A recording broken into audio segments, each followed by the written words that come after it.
Well, we got there in the end, but it certainly wasn't easy.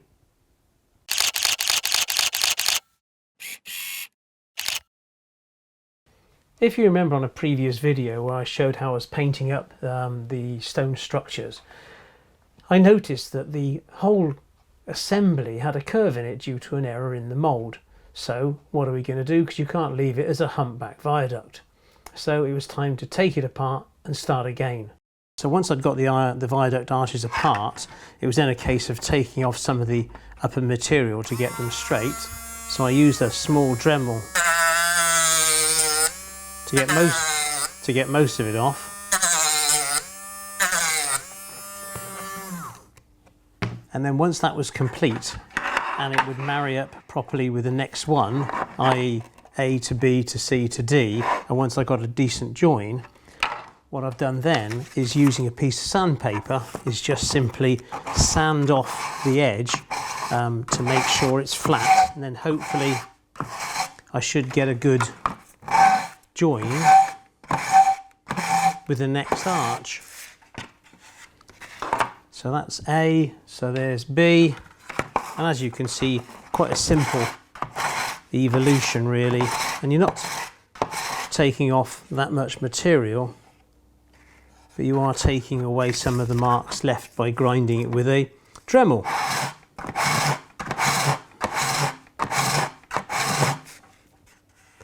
And then hopefully when I marry these two together, and you zoom in a little bit,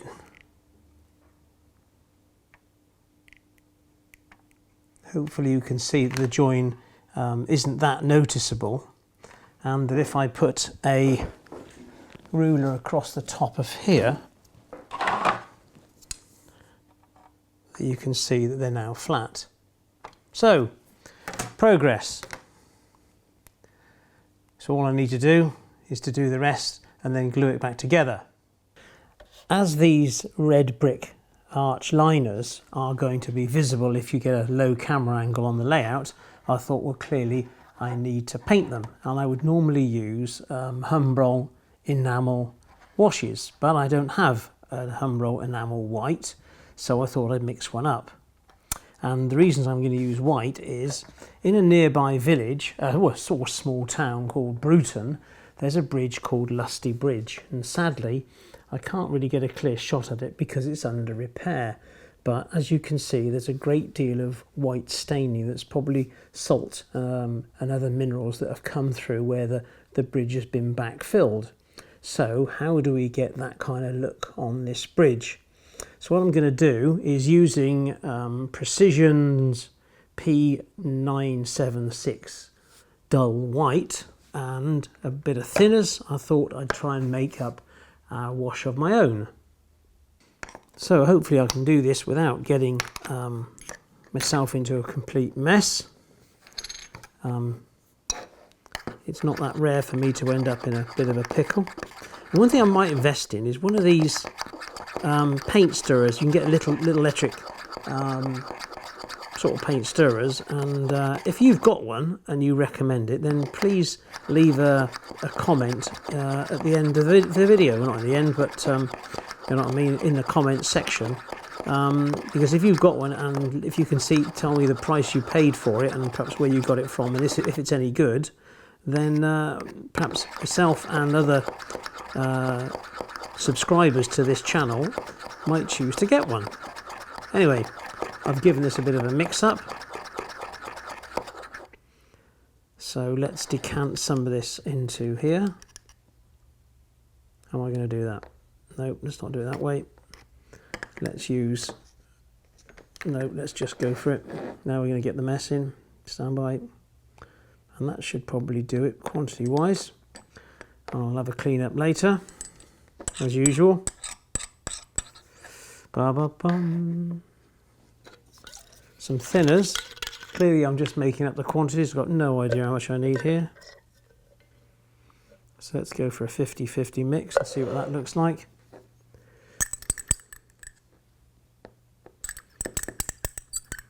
Airbrush paint is kind of mixed at the consistency of skimmed milk. So I think I would need something a little more drippier than that, if that makes any sense.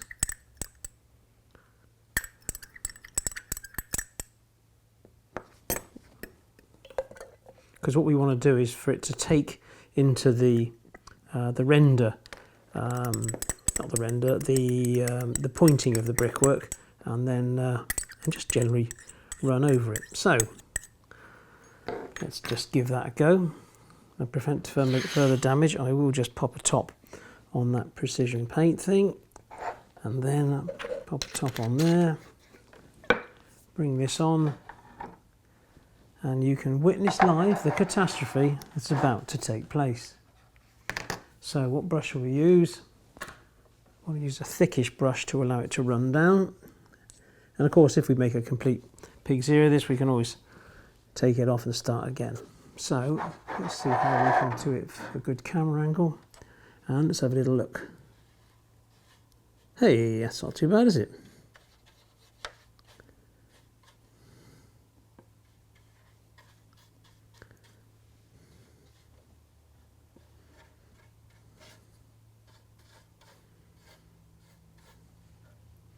That seems to be going on reasonably well.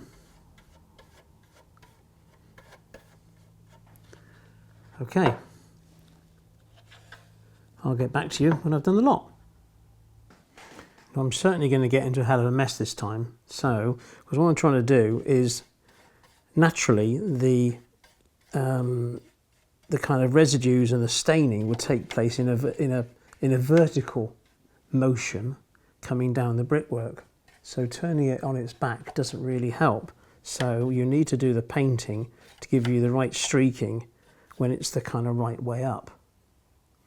And because it's a wash, it is a bit of a mess, so just be aware that you need to protect your area, or of course do it when your wife's out.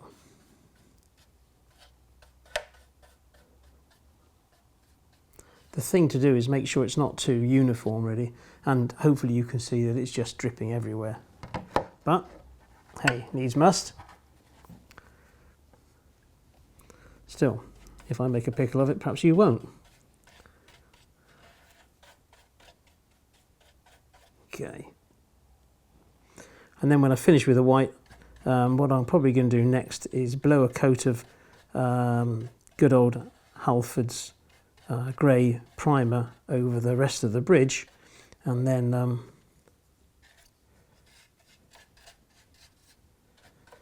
just do a little bit of touching up with this archway when we're done. Anyway, so that's where we are. Certainly a big change from where we were. I thought what I would do before I go any further is make the streaking on the brickwork a little more irregular. And it does seem to be kind of thinner towards the top.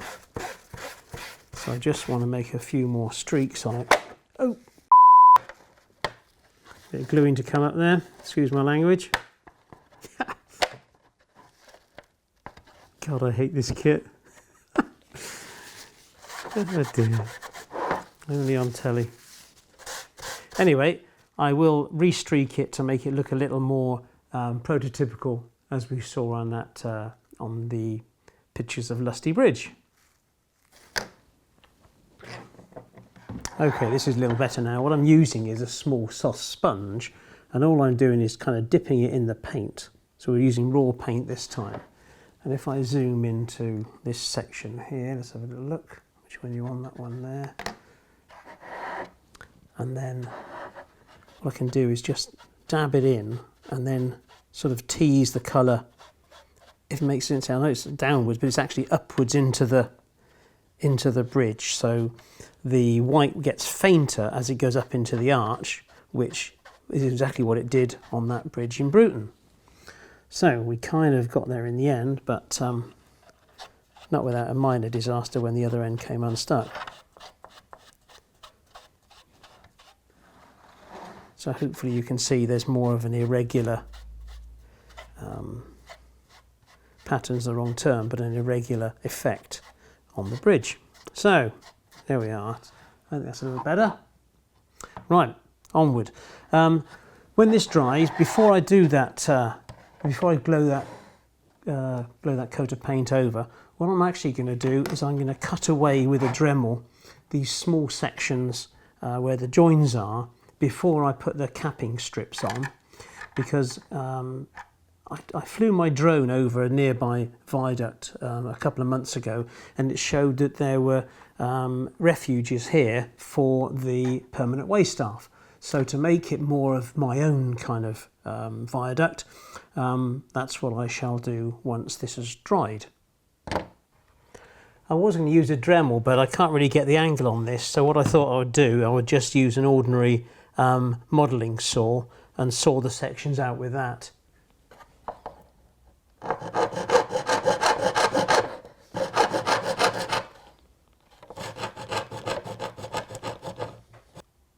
Of course, when you've cut down, it's hard to get it out. So what I thought I would do is just make several cuts, and then hopefully it will kind of break it. I can sort of break it off.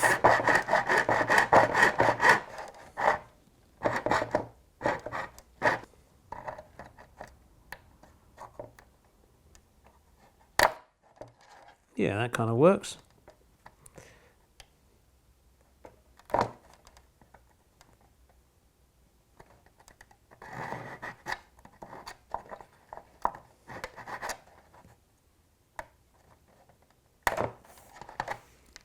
Beautiful. It seems a little crude, but it's ideal to use a scalpel to get rid of some of this excess material, really. I think we're just about there.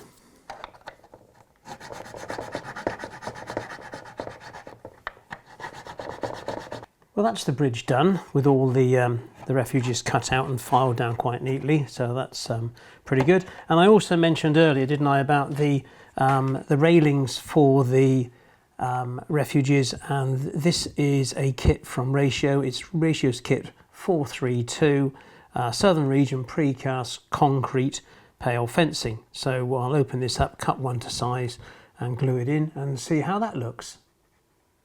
Well, in the this kit, which cost me £6, there are 4 sprues, each with 2 kind of 2-inch lengths of fencing, and when you offer it in place, it does look somewhat a little on the big side, so I'm clearly have to cut that down to make it fit. It just seems a little bit high. So after a little bit of cutting and fiddling, I fitted the barriers, as you can see, and I also refitted the capping stones, and I think it looks quite reasonable. So all I need to do now is to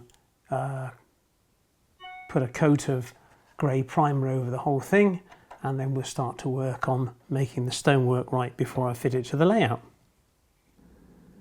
Now there's a transformation. And the grey primer hides a multitude of sins, really, but I did put a little bit of filler in a large gap I had here before I blew a coat of paint over it, but I have a plan for these lines anyway, a little bit later on. And as you can see, I've also started painting up the concrete areas, and also along here, and I will also paint up the archways. And hopefully you can see it kind of gives it a bit more definition now. It kind of takes away the blandness of it all. So my idea then is, like I say, is to use this stuff here, which is Earth Colours Liquid Pigment Concrete C1217. That's C1217 concrete. It's a little bit on the thin side. It will take 2 coats, but I don't have a problem with that. So I'm going to take the capping strips, this concrete strip along here, and also the archways, and also the little inside bit of the arches here, just in case I do a low shot with a camera. What I'm not going to do is paint the rear of the structure, because at the end of the day, no one's ever going to see this. It's sort of 2 inches from the wall. But it does make a good test bed here for trying stuff out, like dry brushing and everything else. So I can do some painting on the back to make sure I get it right before I commit onto the front of it. So there we are, really. I think the next time you'll see this, hopefully it'll be all painted up and finished, and as I install it into the layout. So wish me luck, and this will take a fair few hours, if not days. So I'll see you at the next bit. Well, time has moved on, And here we are at the latest stage, and as you can see, I've now picked out the arches in that concrete colour, and I've also picked out a few of the bricks. So the next stage now is to put a Humbrol black wash on it, the same as I did for all the 4 pillars. So as I said, it's an enamel wash. It's Humbrol's black wash enamel. So I'm just using an ordinary Revel Tire size 6 brush. I've given a shake, dipping it in there, and all I do is kind of wash it on there. And it is quite a thin wash, and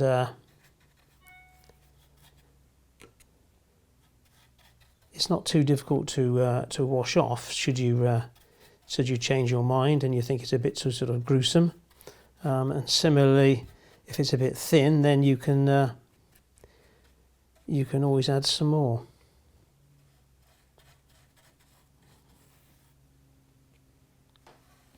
There we go. It does mask the concrete pillar colour quite severely, but then again, it wouldn't. You can't have it looking too pristine just because you kind of you like your own painting, as it were. But anyway, you can see how it's going, and I'll get back to you when I've finished. Well, there we have it after the coat of the wash, and I think it looks quite reasonable. And obviously it does take off the shine of the sort of pristine arches. Yeah, looks good. Right, so whilst that's drying, let's set out the baseboard. The plywood I've used is 12mm ply bought from B&Q here in the UK, a local DIY store, and they will cut it to size for you by their staff, which makes things a lot easier. And I've gone for 30 inches by 5 feet. Using 12mm tends to get around the drumming noise that you might get, and clearly using MDF is a mortal sin. The timber on the outside is 44mm by 18mm, the support, and I think that used to be 2x1 planed, but anyway, we're all in metric now, I'm afraid. And the screws I've used to secure it are size 10, 1.5 inch. It may be somewhat over engineered, but kind of it's what I do. I always go on the side of safety. And here it is in position. Nice strong frame and a nice sized board, so it leads up to some great possibility for some scenics.